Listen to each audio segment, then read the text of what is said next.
مشاهدينا ننتقل لملف نقاش هذا الموعد للحديث عن مسجد باريس الذي يعتبر صرح ديني يعكس الصورة المشرقة للإسلام.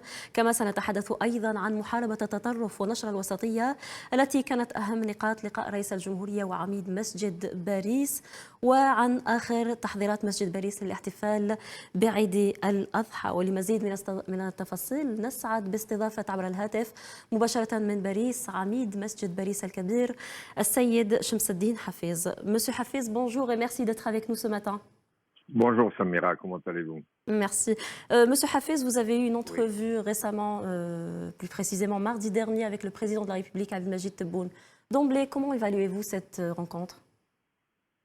Écoutez, d'abord, le président de la République, Abdelmajid Tebboune, à mon élection à la tête de la Grande Mosquée de Paris en janvier 2020, il m'a toujours soutenu et considéré que le rôle de la Grande Mosquée de Paris était capital, notamment dans la prévention de la radicalisation, parce qu'il estimait que les Algériens qui vivent en France, à l'étranger de manière générale, doivent être en harmonie avec leur vie dans la société française. Et en même temps, il m'a demandé de prendre des mesures pour que ces jeunes, notamment, ne soient pas entraînés par l'extrémisme religieux que nous connaissons aujourd'hui. Et il m'a toujours marqué cet intérêt pour la communauté nationale à l'étranger de manière générale et m'a recommandé à plusieurs reprises de faire en sorte que les jeunes Algériens en France ne devaient pas être livrés à eux-mêmes et qu'il fallait absolument leur donner toutes les possibilités pour s'épanouir dans la société française et de garder une attache ne serait-ce que sentimentale, à l'égard de leur pays d'origine, le pays de leurs parents ou de leurs grands-parents aujourd'hui, l'Algérie. Et c'est pour cela qu'il m'a reçu parce qu'il avait invité 50 jeunes franco-algériens à assister à l'ouverture des Jeux méditerranéens d'Oran et qui sont venus et vraiment ce séjour a été extrêmement positif pour ces jeunes qui, pour la plupart, ne connaissaient pas du tout l'Algérie, étaient nés en France de parents algériens, mais qui ne connaissaient pas le pays d'origine de leurs parents. Il s'agit là aussi d'un geste apprécié et salué par la diaspora.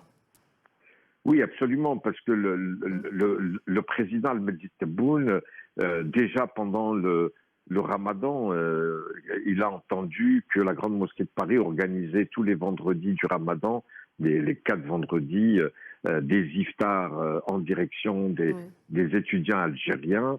Et il m'a contacté pour me demander pour que nous puissions consacrer un vendredi et qu'il offrait lui-même cet iftar à des étudiants. Et donc nous avons choisi le dernier vendredi du Ramadan, juste 3 jours avant l'Aïd.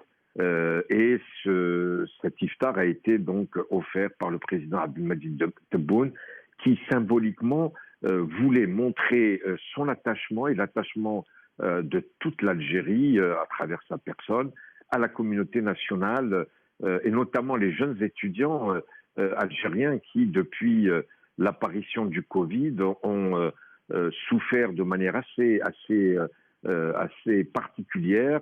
Et ils ont été livrés à eux-mêmes. Comme nous le savons, les frontières algériennes étaient fermées. Il y avait beaucoup de difficultés pour ces jeunes.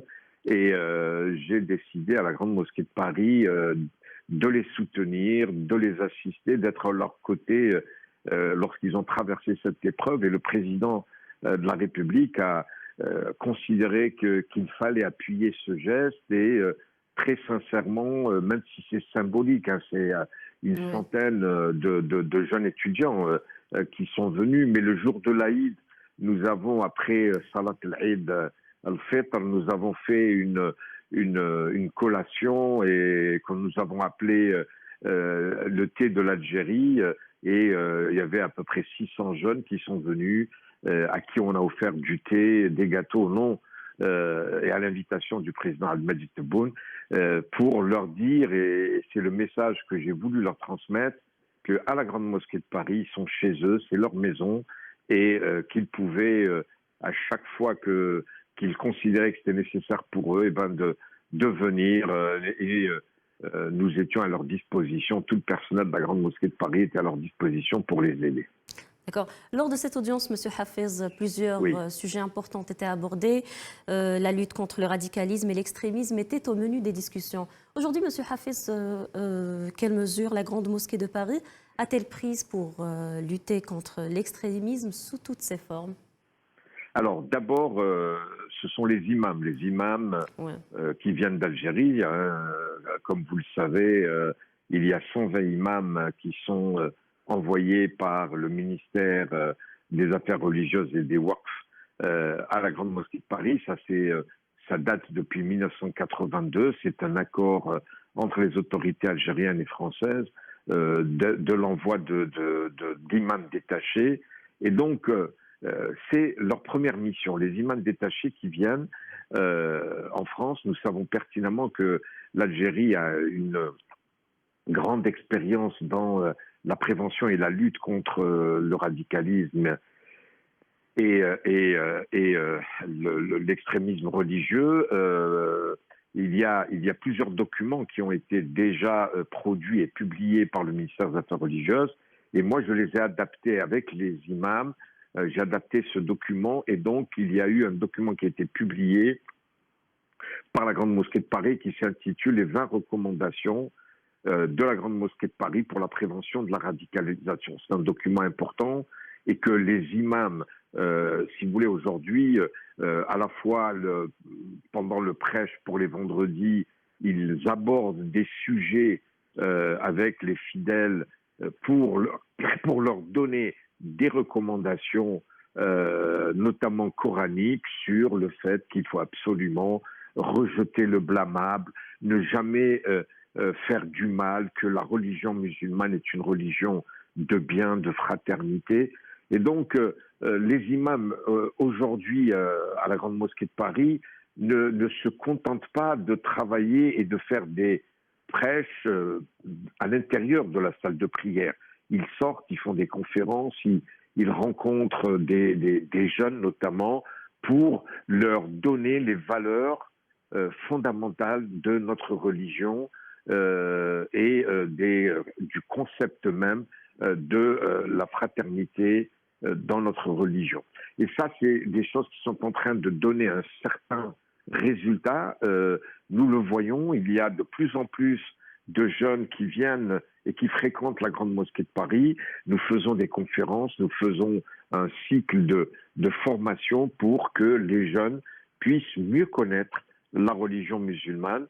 Et c'est dans cette direction que nous essayons de travailler. En même temps, il y a 1 an et demi, j'ai mis en place une commission qui est composée de 25 imams qui sont en train de travailler sur l'adaptation du discours religieux musulman dans la société occidentale. Il faut aujourd'hui que dans les pays occidentaux, là où l'islam n'est pas majoritaire, là où l'islam n'est pas la seule référence religieuse, il faut absolument que les imams puissent transmettre des messages à la fois sur l'altérité, sur la relation avec l'autre, l'intérêt que l'individu doit avoir pour l'autre, pour sa satisfaction personnelle, pour son confort personnel.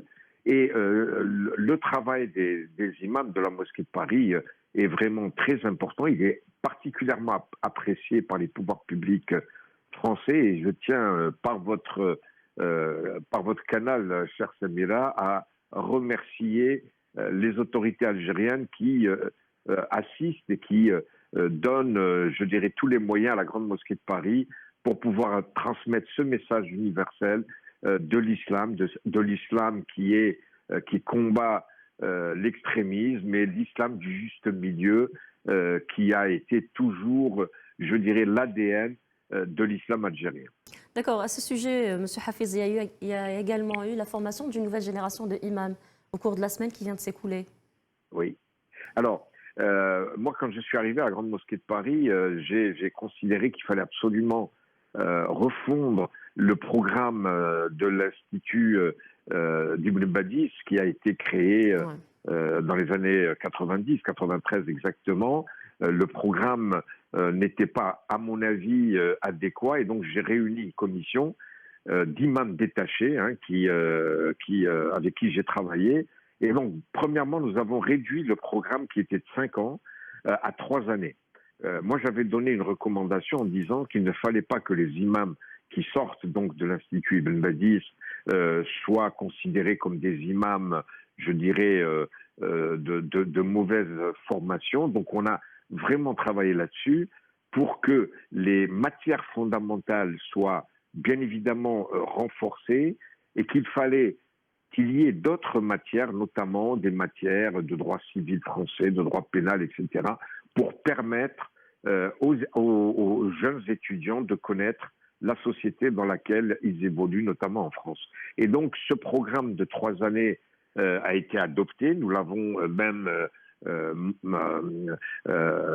donné au ministère de l'Intérieur, au Bureau central des cultes, qui est une administration qui a une relation avec l'ensemble des cultes qui sont représentés en France.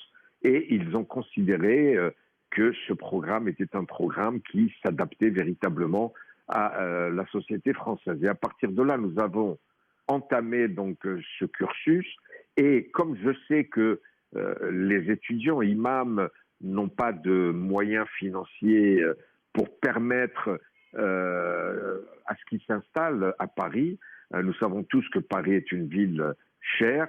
Donc, ce que j'ai fait, j'ai essayé de faire ce qui a existé ici en Algérie dans les années 80, c'est-à-dire ouvrir des universités un peu partout à travers le territoire algérien. Moi, je l'ai fait par rapport au territoire français. J'ai ouvert 5 annexes à Marseille, à Lille, à Montpellier, à Lyon, au Muro, à Lille, pour rapprocher l'Institut Ibn Badis aux étudiants. Aujourd'hui, nous avons à travers tout le territoire français 167 étudiants qui suivent le même cursus, bien évidemment, que nous avons un programme central, nous avons des enseignants imams qui se déplacent ou qui sont affectés dans ces villes et qui font également, à côté de leur travail d'imam, ils font, c'est eux qui enseignent, c'est eux qui sont les enseignants de ces annexes. Et ça donne d'excellents résultats, puisque depuis maintenant une quinzaine de jours, nous avons étendu cette formation dans les pays européens et avec la diaspora algérienne à l'étranger, nous avons décidé d'unir nos efforts pour qu'il y ait des instituts de formation Ibn Badis un peu partout en Europe pour développer, je dirais, cette qualification qui est importante. Oui. À présent, parlons d'une fête religieuse très importante, notamment pour les membres de la communauté algérienne établie à l'étranger. Monsieur Hafez, plus qu'une semaine avant l'Aïd al-Adha, connaît-il des préparatifs au niveau de la Grande Mosquée de Paris en prévision de cette fête religieuse?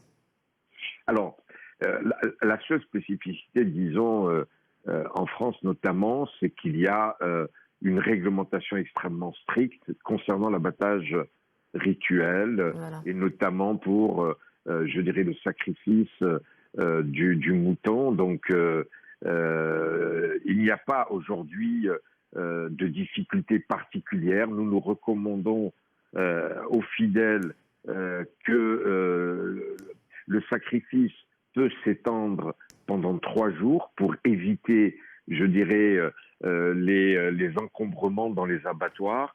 Il y a une procédure qui est extrêmement, je dirais, encadrée, qui permet à tous les musulmans qui le souhaitent de procéder au sacrifice du mouton. Alors, nous essayons d'encadrer cette pratique en faisant un certain nombre de recommandations, et les imams rappellent que, en France notamment, il y a cette notion du fait que l'animal, de la santé de l'animal, du bien-être animal. Il y a une loi sur le bien-être animal et nous devons montrer qu'en islam, ce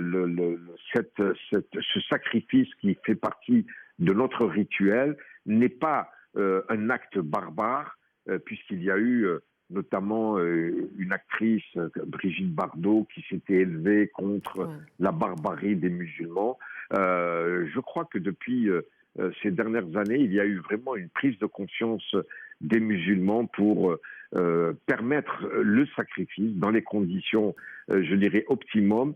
Et à la mosquée de Paris, les imams disent que, au contraire, ce sacrifice se fait de manière exemplaire, puisque nous faisons en sorte pour que la bête ne souffre pas, et que le sacrificateur est un vrai professionnel qui fait ce travail selon les préceptes de notre religion pour éviter que la bête souffre. Mais en même temps, il faut absolument que nous faisions ce sacrifice qui est, je dirais, dans l'histoire de notre religion, un élément important qui montre notre adoration à Allah Azzawajal, et que nous devons absolument maintenir cette tradition. Et bien évidemment, aujourd'hui, depuis la fin du Covid, les mosquées en France notamment sont extrêmement fréquentées. Et donc, depuis maintenant le retour à une vie plus ou moins normale, hein, on ne sait jamais, le Covid, il semblerait qu'il est en train de reprendre, mais depuis pratiquement la fin de cette période et la levée notamment des règles sanitaires voilà, dans les lieux de culte, nous, ce que nous faisons, par exemple, le vendredi, Salat al-Jumu'ah, nous faisons 2 offices. C'est-à-dire que nous faisons une première Jumu'ah, par exemple, à 1h30, et la deuxième, nous la faisons 3/4 d'heure plus tard, pour permettre aux fidèles donc de participer dans de bonnes conditions, bien évidemment en évitant de faire les prières dans les rues. Et à la mosquée de Paris, par exemple, pour Eid al-Fitr, nous avons fait 3 offices.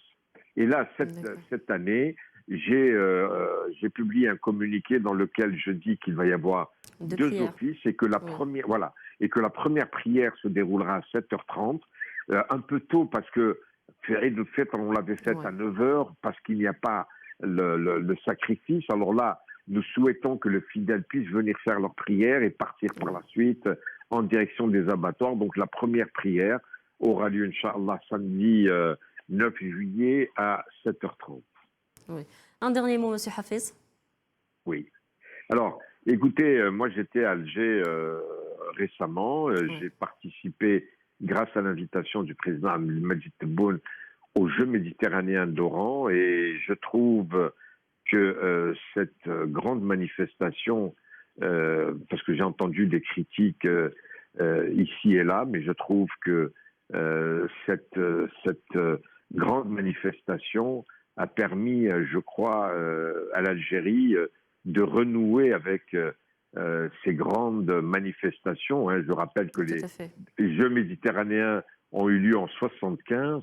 Donc le fait qu'en 2022, nous puissions avoir dans cette belle ville d'Oran une possibilité à tous les jeunes du bassin méditerranéen de se retrouver pour faire ce qui est pour les jeunes quelque chose d'important, c'est-à-dire faire du sport, faire de la compétition.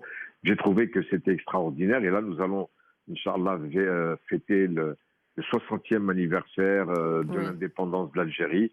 Ben, je trouve que ces 2 manifestations sont à l'honneur de notre pays, et je tiens à, encore une fois, remercier les autorités algériennes qui ont accueilli les 50 franco-algériens qui, aujourd'hui, sont complètement en admiration face je dirais, aux grandes constructions, aux efforts déployés par le pays, malgré les grandes difficultés, malgré le terrorisme.